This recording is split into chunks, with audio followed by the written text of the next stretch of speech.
그 발제를 하신 신성호 교수님이 미중 관계와 관련된 뭐 이런저런 큰 그림을 얘기를 해주셨는데 뭐 논쟁이 될 만한 이슈를 제기한 게 아니셔서 또 차분하게 쉽게 설명을 해주셔서 한반도를 둘러싸고 있는 뭐 외교 환경이 어떠한지를 이해하는데 뭐 크게 도움이 되셨을 것으로 짐작이 됩니다. 이 강대국 정치는 뭐 국제관계 핵심 사항이죠. 그러니까 뭐 미중 관계 동의하시는 분도 계실 거고 동의하지 않는 분도 계시겠지만 뭐 G2라는 표현을 씁니다. 무슨 G2에 아직 멀어서 이렇게 얘기하시는 분들도 계시고 글로벌 차원에서는 몰라도 적어도 아시아에서는 G2가 맞아 뭐 이런 분들도 계시고 다양한 관점이 공존하고 있지요. 근데 어쨌든 이뭐 강대국 정치의 특징은 지금 세상이 어떻게 돌아가지? 어디 뭐 제가 그런 나라들을 뭐 폄하하는 건 아닙니다만은 무슨 뭐 파나마나 콩고의 외교 정책을 보는 것보다 미중 관계를 보면 세상이 다 보인다는 것이죠. 근데 그거는 아시다시피 비단 뭐 지금의 일만은 아닙니다. 20세기 후반 냉전이 어땠지? 다른 나라들을 보는 것보다 미소 관계를 보면 세상이 다 설명이 되죠. 뭐 그런 것처럼 뭐 19세기가 어땠지? 영국이 실시했던 세력균형 정책을 보면은 유럽 중심의 근대 질서가 다 설명이 됩니다. 대부분. 그런 것처럼 지금도 이제 미중으로 중심으로 돌아가는 강대국 정치라는 것이지요. 근데 이제 아시다시피 그러면은 근대 질서 이후에 반복적으로 등장했던 강대국 정치와 지금의 G2가 뭐가 다르지? 뭐 이런 이제 질문들을 해보면은 뭐 다 아시는 얘기지만 협력과 갈등이 매우 극단적으로 때로는 적극적으로 공존한다는 것입니다. 그래서 이제 미국 역시 중국의 실체를 뭐 인정하지 않을 수 없는 부분이 있고요. 또 아시다시피 중국은 거의 뭐 앞으로는 모르겠지만 최근 한 20년 지난 20년 정도의 중국은 미국이 만들어 놓고 디자인해 놓은 국제 질서에서 가장 많은 혜택을 누렸던 나라입니다. 뭐 2000년도에 클린턴이 마지막으로 했던 WTO 가입이라든지 뭐 이런 걸 보시면은 그래서 이제 그 이런 뭐 아주 그 긴장적인 협력도 있고 또 한편으로는 뭐 남중국해 문제라든지 또 가장 대표적으로 한반도 문제 같은 경우가 경쟁 사드 문제에도 보시다시피 미중 게임이 한반도 게임으로 전환되고 있습니다. 그래서 이제 한반도가 가지고 있는 지정학적 위치라든지 국가적 뭐 정체성 이런 것들이 미중 관계의 변화에 예의주시할 수밖에 없는 더더군다나 북한 문제 때문에 미중 모두를 포기할 수 없는 그런 상황이 있습니다. 그래서 그러면 배경을 뭐 발제자께서 잘 설명해 주셨고요. 북한 문제에 조금 이제 나머지 몇 분을 뭐 좀 활용해 볼까 합니다. 어, 나눠주신 이 키마 자료를 봤더니 7자 포럼에서 또 북핵 문제를 다루셔서 뭐 이런저런 이해가 쌓여 있으실 거라고 생각을 합니다만은 이 미중하고의 협력 관계가 중요하다는 차원에서 북한 문제를 잠깐 말씀을 드릴까 하는데요. 10월 21일이었으니까요. 제네바 합의가 94년도 뭐 불과 며칠 전이네요. 한 일주일 정도 이제 딱 됐습니다. 그래서 제네바 합의를 기준으로 본다면은 23년 동안에 뭐 우리는 그 두 번씩 정부가 하죠. 87년 체제 결과입니다. 한 번 정부가 들어서면은 보수 정권 두 번 하고 진보 정권 두 번 하고 또 보수 정권 두 번 하고 뭐 이렇게 이제 되지 않았습니까? 그래서 단임제 대통령의 제도이지만 미국과 같이 중임제적 선택을 국민들은 반복적으로 하고 있죠. 20몇 년 동안의 북한 문제에 있어서 보수 정권과 진보 정권들이 번갈아 가면서 뭐 쓸 수 있는 모든 정책을 써봤지만 뭐 아시다시피 북한의 변화를 유도하는 데에도 북한의 핵을 포기시키는 데에도 실패했습니다. 동의하시는 바와 마찬가지로 실패했습니다.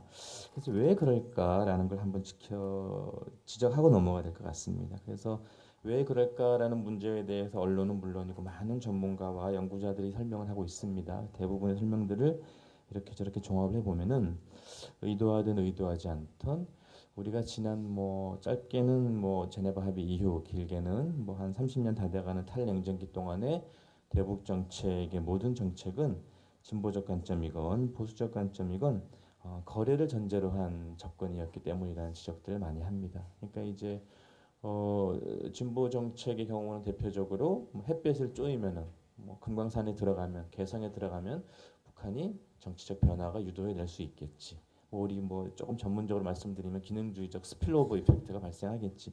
뭐 이런 것이죠. 그래서 그건 역시 전형적인 거래적 성격을 가지고 있는 것이고요.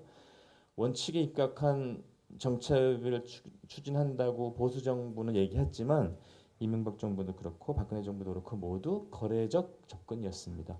비핵 개방 3천, 뭐 한국판 마샬 정책 이런 것들은 전형적인 핵을 포기해, 변화해, 뭘 해줄게 뭐 이런 게 깔려 있었던 것이죠. 그래서 전문가들의 표현에 의하면은 지금까지 모든 대북 정책은 안보와 경제의 교환을 시도한 정책이었다고 얘기를 합니다.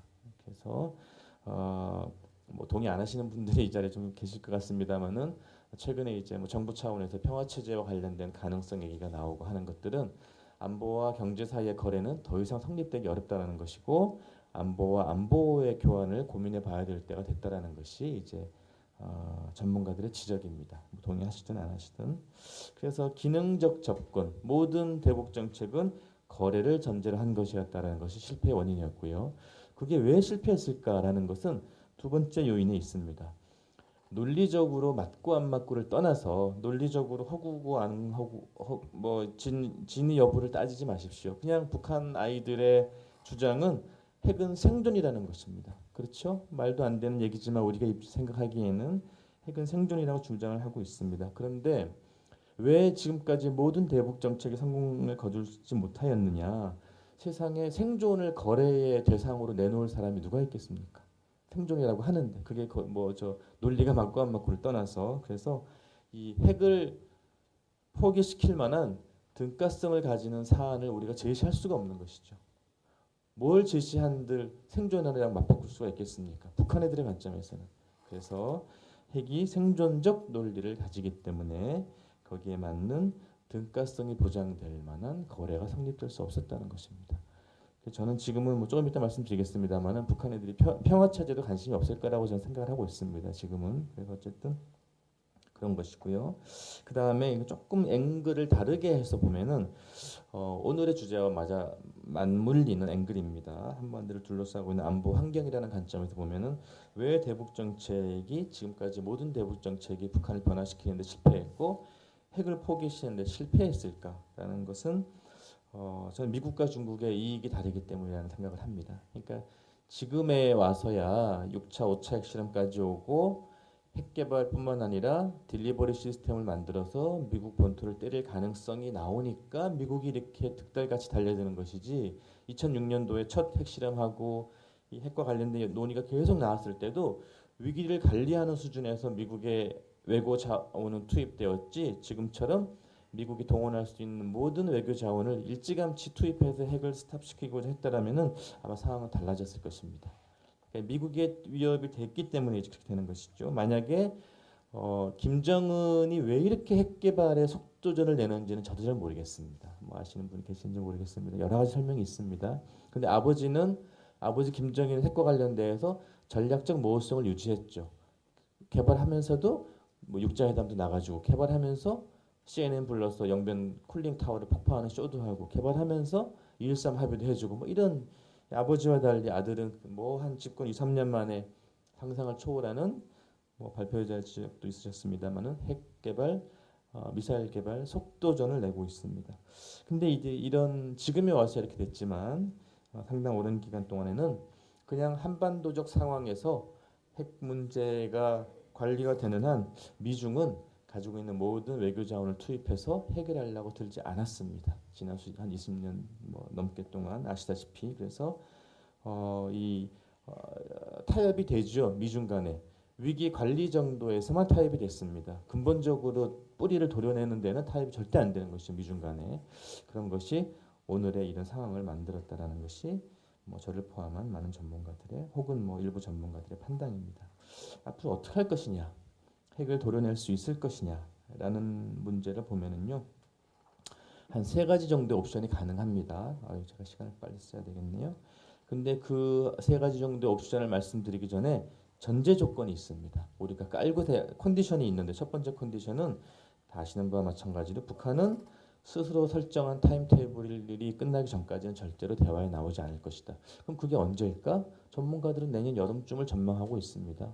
저 미국이 그 중간 선거도 해야 되고요. 트럼프 입장에서 중요하니까.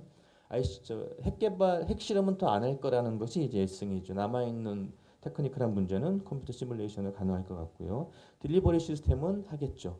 아마 그거를 지금 미국 애들이 이렇게 전략 자산이 모이는 게 뭐 언젠가 딜리버리 시스템 실험을 하면은 그걸 요격시키거나 뭐 이런 상황 준비 때문에 뭐 전략 자산이 모이는 게 아닌가 싶습니다만은 아무튼 지금은 대화에 나오지 않을 거라는 가능성이 크다는 것이고요. 두 번째 전제, 아까 말씀드렸던 만약에 지금 이렇게 미국과 중국이 적극적으로 나서고 있는데 만약에 타이밍이 그 성립이 되어서 비핵화 대화가 이루어진다면은 이번에야말로 끝장을 볼까 미국과 중국이 글쎄요 그래야 되는데 그렇죠 그래야 되는데 미국과 중국이 끝까지 이 관철시키려는 의지가 있을까라는 것에 대해서 조금 의구심을 가지는 것이 저의 두 번째 전제입니다. 세 번째는 북한 애들이 9.19는 이미 오래전에 합의해 준 건데 그때처럼 평화 체제에 대해서 지금도 북한 애들이 관심을 가지고 있을까라는 것에 대해서 한번 진위를 정확하게 파악해 볼 필요가 있습니다.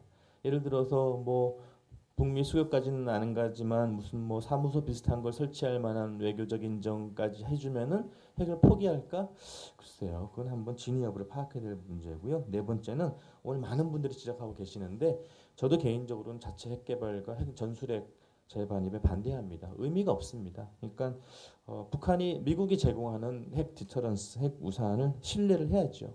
지금 가지고 있는 수준의 제도적 약속 가지고 불안하고 아 정말 뭐 해줄까? 그럼 뭐 계속 정상들 약속하고 또 뭐 내일인가요? 우리 SCM 하는데 합의를 더 내서 미국이 제공하는 억지력을 믿어야죠. 그게 이제 제가 제시해 드리는 세 가지 옵션의 네 가지 적용의 전제 조건이고요. 첫 번째 옵션은 지금처럼 하는 겁니다. 뭐 지난주부터 부쩍 언론에 제재 효과가 미국 북한 내에서 나온다고 하니까 지금처럼 계속 하는 게 뭐 10년 걸리든 20년 걸리든 근데 제재를 지금처럼 유지할 수 있는 외교적 이 동력을 미국과 중국이 계속 가지고 있을까? 그건 좀 생각해볼 문제가 있고요. 두 번째, 일부 급진주의자들이 주장하듯이 남북한이 공존을 하고 평화체제로 국면을 전환시키는 겁니다. 우리 국민들이 받아들일까 하는 의문이 있고요. 세 번째, 제가 요즘 좀 고민하고 있고 개발하고 있는 그런 논리인데요. 경제학에 보면 포획 이론이라는 게 있습니다. 경제학의 포획 이론은 제3세계 국가에서 많이 나오는 현상인데요. 글로벌 경쟁력을 가지지 못한 기업들이 정부가 개방 정책을 써지 못하도록 정부 정책 기관들을 둘러싸는 겁니다. 그래서 그 초기 발전 단계에서는 포획 이론이 작동을 해서 정부가 꼼짝을 못하는 것이죠. 그런 것처럼 한반도 안보 차원에 제가 지금 적용해 보고자 하는 것인데 우리가 가지고 있는 비핵화 개념을 확장시켜서 핵이 있지만 못 쓰게 만들면 되는 거죠. 핵이 있지만 무용지물로 만들면 되는 것이죠. 핵을 둘러싸드는 포획 이론이 제가 뭐 요즘 좀 하고 있는 얘기입니다. 그럼 어떻게 해야 되느냐? 미국과 중국을 확실하게 데리고 있으면은 핵 쓰기 어려울 거라는 것이 제 가정의 하나이고요. 그다음에 이 재래식 수단이건 뭐든 첨단 뭐 감찰 정비건 뭐든지 간에 우리 스스로의 억지력을 계속 높여나가자는 것입니다. 북한 애들이 군축회담을 하면 하는 거죠. 그거 유리하게 하려면 우리가 스스로 계속 무장의 수준을 올려나가는 것이고요. 또 이 의미 있는 과거에 하지 않은 대북 관여 정책도 한번 생각해보고 이런 것들로 핵을 둘러싸자는 것이 제 얘기입니다. 그래서 고려사항은 발표 자료 참고해 주시고 평소에 저는 제일 중요하다고 생각하는 것이 외교입니다. 미국과 중국을 한미중 관계를 저는 지금 트럼프 대통령이 오셔서 한미 정상만 하는 게 아니라 한중일을 둘러싸고 필리핀 에이펙까지 가는 트럼프의 아시아 투어이죠. 네, 시간 다 됐죠. 아시아 투어여서 미국 트럼프 행정부가 그릴 아시아 구상이 어떻게 나올지를 봐야 되는데 저는 당장이라도 뭐 한중일 차관급 회의 같은 거 좀 했으면 좋겠는데 중국이 안 하겠죠. 그래서 죄송합니다. 한미중 외교 공조의 중요성을 다시 한번 강조하면서 제 토론을 마치겠습니다. 감사합니다.